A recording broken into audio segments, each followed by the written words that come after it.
I was a Marine with 1-1 Weapons Company, 81's platoon out in Camp Pendleton, California. I joined a few months after September 11th, feeling like I think most people in the country did at the time, filled with a sense of patriotism and retribution and the desire to do something. That coupled with the fact I wasn't doing anything. I was 17, just graduated from high school that past summer, living in the back room of my parents' house, paying rent in the small town I was raised in northern Indiana called Mishawaka. I could spell that later for people who are interested. Mishawaka is many good things, but cultural hub of the world it is not. So my only exposure to theater and film was limited to the plays I did in high school and Blockbuster Video. May she rest in peace. I was serious enough about acting that I auditioned for Juilliard when I was a senior in high school. Didn't get in, determined college wasn't for me, and applied nowhere else, which was a genius move. I also did that Hail Mary LA acting odyssey that I always heard stories about of actors moving to LA with like $7 and finding work and successful careers. I got as far as Amarillo, Texas before my car broke down. I spent all my money repairing it, finally made it to Santa Monica, not even LA. Stayed for 48 hours wandering the beach, basically, got in my car, drove home, thus ending my acting career. So, 17, Mishawaka, parents' house, paying rent, selling vacuums, telemarketing, cutting grass at the local 4-H fairgrounds. This was my world going into September 2001. So after the 11th and feeling an overwhelming sense of duty and just being pissed off in general at myself, my parents, the government, not having confidence, not having a respectable job, my shitty mini fridge that I just drove to California and back, I joined the Marine Corps and I loved it. I loved being a Marine. It's one of the things I'm most proud of having done in my life. Firing weapons was cool. Driving and detonating expensive things was great. But I found I loved the Marine Corps the most for the thing I was looking for the least when I joined, which was the people. These weird dudes, a motley crew of characters from a cross-section of the United States that on the surface I had nothing in common with. And over time, all the political and personal bravado that led me to the military dissolved. And for me, the Marine Corps became synonymous with my friends. And then a few years into my service and months away from deploying to Iraq, I dislocated my sternum in a mountain biking accident and had to be medically separated. And for those who are never in the military, they find this hard to understand. But then being told I wasn't going to deploy to Iraq or Afghanistan was very devastating for me. It's a very clear image of leaving the base hospital on a stretcher and my entire platoon was waiting outside to see if I was okay. And then suddenly I was a civilian again. I knew I wanted to give acting another shot because, again, this is me, I thought all civilian problems are small compared to the military. I mean, what can you really bitch about now? It's hot. Someone should turn on the air conditioner. This coffee line is too long. I was a Marine. I knew how to survive. I would go to New York and become an actor, and if things didn't work out, I'd live in Central Park and dumpster dive behind Panera Bread. So I re-auditioned for Juilliard, and this time I was lucky enough I got in. But I was surprised by how complex the transition was from military to civilian. And I was relatively healthy. I can't imagine going through that process on top of a mental or physical injury. But regardless, it was difficult. In part because I was in acting school. I couldn't justify going to voice and speech class, throwing imaginary balls of energy at the back of the room, doing acting exercises where I gave birth to myself while my friends were serving without me overseas. But also because I didn't know how to apply the things I learned in the military to a civilian context. I mean that both practically and emotionally. Practically, I had to get a job. And I was an infantry Marine where you're shooting machine guns and firing mortars. There's not a lot of places you can put those skills in the civilian world. And emotionally in that, I struggled to find meaning. In the military, everything has meaning. Everything you do is either steeped in tradition or has a practical purpose. And you can't smoke in the field because you don't want to give away your position. You don't touch your face because you have to maintain a personal level of health and hygiene. You face this way when colors plays out of respect to those people who went before you. You walk this way because of this. You talk this way because of this. Your uniform is worn and maintained to the inch, and how diligently you followed those rules spoke volumes about the kind of Marine you were. Your rank said something about your history and the respect you had earned. In the civilian world, there's no rank. Here you're just another body. And I felt like I constantly had to prove my worth all over again. And the respect civilians were giving me while I was in uniform didn't exist while I was out of it. There didn't seem to be a sense of community. Whereas in the military, I felt this sense of community. How often in the civilian world are you put in a life or death situation with your closest friends and they constantly demonstrate that they're not going to abandon you? And meanwhile, at acting school, I was really, for the first time, discovering playwrights and characters and plays that had nothing to do with the military, but were somehow describing my military experience in a way that before to me was indescribable. And I felt myself becoming less aggressive as I was able to put words to feelings for the first time and realizing what a valuable tool that was. And when I was reflecting on my time in the military, I wasn't first thinking on the stereotypical drills and discipline and pain of it, but rather these small, intimate, human moments, these moments of great feeling. Friends going AWOL because they missed their families, friends getting divorced, grieving together, celebrating together, all within the backdrop of the military. And I saw my friends battling these circumstances, and I watched the anxiety it produced in them and me, not being able to express our feelings about it. And the military and theater communities are actually very similar. You have a group of people trying to accomplish a mission greater than themselves. It's not about you. You have a role. You have to know your role within that team. Every team has a leader or director. Sometimes they're smart, sometimes they're not. You're forced to be intimate with complete strangers in a short amount of time, the self-discipline, the self-maintenance. I thought, how great would it be to create a space that combined these two seemingly dissimilar communities, that brought entertainment to a group of people that, considering their occupation, could handle something a bit more thought-provoking than the typical mandatory fun events that I remember being voluntold to go to in the military. All well-intended, but slightly offensive events like win a date with a San Diego Chargers cheerleader, where you answer questions about pop culture. And if you get it right, you win a date, which was a chaperone walk around the parade deck with this, already married, pregnant cheerleader. And nothing against cheerleaders. I love cheerleaders. The point is more, how great would it be to have theater presented through characters that were accessible without being condescending? So we started this nonprofit called Arts in the Armed Forces, where we tried to do that. Tried to join these two seemingly dissimilar communities. We pick a play or select monologues from contemporary American plays that are diverse in age and race, like a military audience is. Grab a group of incredible theater-trained actors, arm them with incredible material, keep production value as minimal as possible, no sets, no costumes, no lights, just reading it, to throw all the emphasis on the language and to show that theater can be created at any setting. It's a powerful thing, getting in a room with complete strangers and reminding ourselves of our humanity, and that self-expression is just as valuable a tool as a rifle on your shoulder. And for an organization like the military, that prides itself on having acronyms for acronyms, can get lost in the sauce when it comes to explaining a collective experience. And I can think of no better community to arm with a new means of self-expression than those protecting our country. So we've gone all over the United States and the world, from Walter Reed in Bethesda, Maryland, to Camp Pendleton, to Camp Arif John in Kuwait, to USAG Bavaria, on and off Broadway theaters in New York. And for the performing artists we bring, it's a window into a culture that they otherwise would not have had exposure to. And for the military, it's the exact same. And in doing this for the past 6 years, I'm always reminded that acting is many things. It's a craft, it's a political act, it's a business, it's whatever adjective I guess is most applicable to you, but it's also a service. I didn't get to finish mine. So whenever I get to be of service to this ultimate service industry, the military, for me, again, there's not many things better than that. Thank you.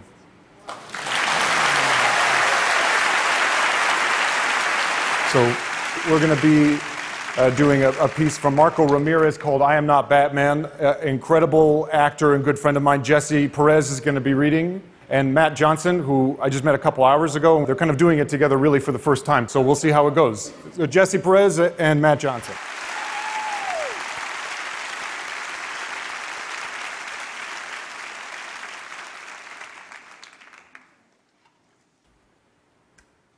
It's the middle of the night and the sky is glowing like mad radioactive red. And if you squint, you can maybe see the moon through a thick layer of cigarette smoke and airplane exhaust that covers the whole city like a mosquito net that won't let the angels in. And if you look up high enough, you could see me standing on the edge of an 87-story building.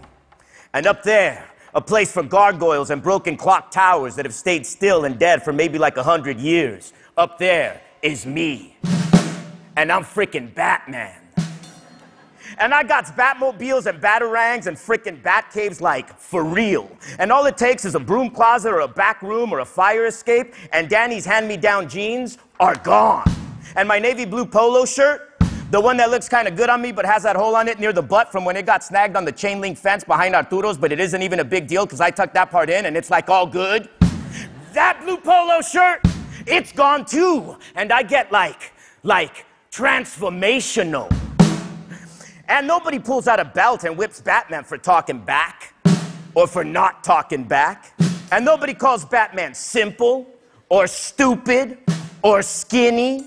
And nobody fires Batman's brother from the Eastern Taxi Company because they was making cutbacks neither. Because they got nothing but respect. And not like afraid respect, just like respect. Because nobody's afraid of you. Because Batman doesn't mean nobody no harm. Ever. Because all Batman really wants to do is save people and maybe pay abuela's bills one day and die happy and maybe get like mad famous, for real. Oh, and kill the Joker. Tonight, like most nights, I'm all alone, and I'm watching, and I'm waiting, like an eagle, or like an eagle. And my cape is flapping in the wind because it's freaking long, and my pointy ears are on, and that mask that covers like half my face is on too, and I got like bulletproof stuff all in my chest so no one can hurt me, and nobody is gonna come between Batman and justice. From where I am, I could hear everything. Somewhere in the city, there's an old lady picking styrofoam leftovers up out of a trash can, and she's putting a piece of sesame chicken someone spit out into her own mouth. And somewhere, there's a doctor with a whack haircut and a black lab coat trying to find a cure for the diseases that are going to make us all extinct for real one day. And somewhere there's a man in a janitor's uniform, stumbling home drunk and dizzy after spending half his paycheck on 40-ounce bottles of twist-off beer and the other half on a 4-hour visit to some lady's house on a street where the lights have all been shot out by people who'd rather do what they do in this city in the dark. And half a block away from Janitor Man, there's a group of good-for-nothings who don't know no better, waiting for Janitor Man with rusted bicycle chains and imitation Louisville sluggers, and if they don't find a scent on him, which they won't, they'll just pound at him till the muscles in their arms start burning, till there's no more teeth to crack out. But they don't count on me. They don't count on no dark night with the stomach full of grocery store brand macaroni and cheese and cut up Vienna sausages. Because they'd rather believe I don't exist.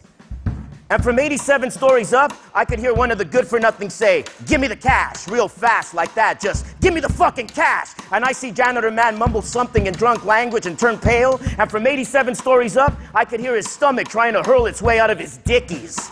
So I swoop down like mad fast, and I'm like darkness, I'm like, swoosh! And I throw a batarang at the one naked light bulb, and they're all like, "Whoa, motherfucker, who just turned out the lights?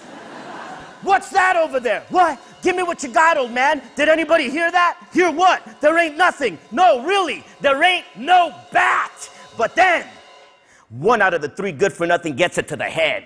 Bow! And number two swings blindly into the dark cape before him, but before his fist hits anything, I grab a trash can lid and right in the gut. And number one comes back with the jump kick, but I know judo karate too, so I'm like,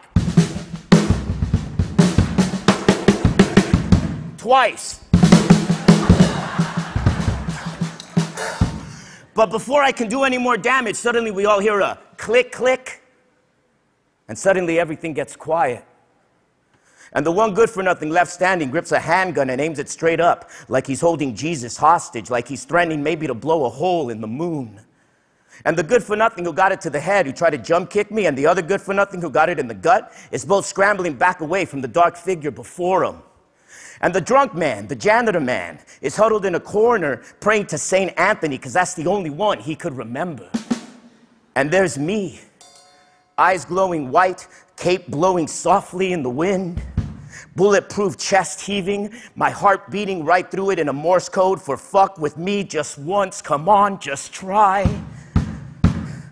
And the one good-for-nothing left standing, the one with the handgun, yeah, he laughs, and he lowers his arm, and he points it at me, and gives the moon a break, and he aims it right between my pointy ears, like goalposts, and he's special teams. And Janitor Man is still calling St. Anthony, but he ain't picking up. And for a second, it seems like maybe I'm gonna lose. Nah! Shoot, shoot, wakata! Don't kill me, man! Snap! Wrist crack! Neck! Slash! Skin meets acid! Ah! and he's on the floor, and I'm standing over him, and I got the gun in my hands now, and I hate guns. I hate holding them because I'm Batman. And asterisk, Batman don't like guns because his parents got iced by guns a long time ago. But for just a second, my eyes glow white, and I hold this thing for I could speak to the good-for-nothing in a language he maybe understands. Click, click. And the good-for-nothings become good for disappearing into whatever toxic waste, chemical sludge shithole they crawled out of. And it's just me and Janitor Man. And I pick him up, and I wipe sweat and cheap perfume off his forehead, and he begs me not to hurt him, and I grab him tight by his Janitor Man shirt collar, and I pull him to my face, and he's taller than me, but the cape helps, so he listens when I look him straight in the eyes, and I say 2 words to him: go home. And he does, checking behind his shoulder every 10 feet. And I swoosh from building to building on his way there because I know where he lives. And I watch his hands tremble as he pulls out his keychain and opens the door to his building. And I'm back in bed before he even walks in through the front door. And I hear him turn on the faucet and pour himself a glass of warm tap water. And he puts the glass back in the sink. And I hear his footsteps. And they get slower as they get to my room. And he creaks my door open like mad slow. And he takes a step in, which he never does. And he's staring off into nowhere, his face the color of sidewalks in summer. And I act like I'm just waking up, and I say, "Oh, what's up, Pop?" And Janitor Man says nothing to me. But I see in the dark, I see his arms go limp, and his head turns back like towards me, and he lifts it for I could see his face, for I could see his eyes, and his cheeks is dripping, but not with sweat. And he just stands there breathing, like he remembers my eyes glowing white, like he remembers my bulletproof chest, like he remembers he's my Pop. And for a long time, I don't say nothing. And he turns around, hand on the doorknob, and he ain't looking my way, but I hear him mumble 2 words to me: "I'm sorry." And I lean over and I open my window just a crack. If you look up high enough, you could see me. And from where I am, I could hear everything.